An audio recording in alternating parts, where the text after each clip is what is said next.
yaşadık yıllarım. Faydasız siz faydasız.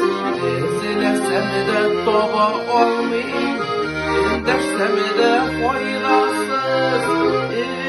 Ezilip yaşlığımda aklımızdan yürürüm. Faydasız siz olsun gezim, bu kızımı yegerim.